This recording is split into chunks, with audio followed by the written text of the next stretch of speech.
Israel had three main goals, which were mostly military in nature, have only partially or not at all been achieved. The release of the hostages has been a very much a disaster because more hostages have actually been released through dialogue, discourse, mediation than have been released through military means. Every time the IDF has tried to release hostages or forcefully through special operations, they usually killed the hostages.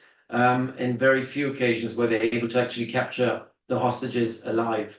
The sheer destruction on the ground across the Gaza Strip means that much of the military infrastructure that Hamas was using is now being destroyed, and it makes it more difficult for Hamas now to launch rocket attacks into Israel. It also makes it more difficult for Hamas to use tunnels or to directly go and invade Israeli territory, for example. However, the third goal, which was the idea of completely destroying Hamas, that has not succeeded. So Hamas is still operational, measured by the number of casualties. This is also the most deadly war for Israel, and not just in terms of total number of soldiers killed, which is also significant, several hundred, but also, and more importantly, soldiers maimed, where they've lost limbs, for example, and are now no longer able to fight. And these are thousands of IDF soldiers. If the real goal was elimination of Hamas,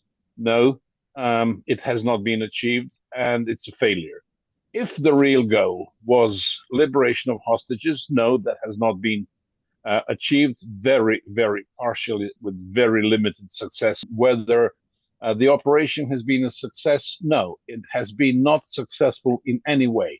Yes, it very much reduced the ability of Hamas to launch massive missile strikes against Israel, but Hamas has not been destroyed. They have not turned the population against Hamas and in favor of Israel. So Israel is still an occupying force. It's not a friendly force by all means in any part of the Gaza Strip. So every Palestinian in Gaza sees Israelis as enemies.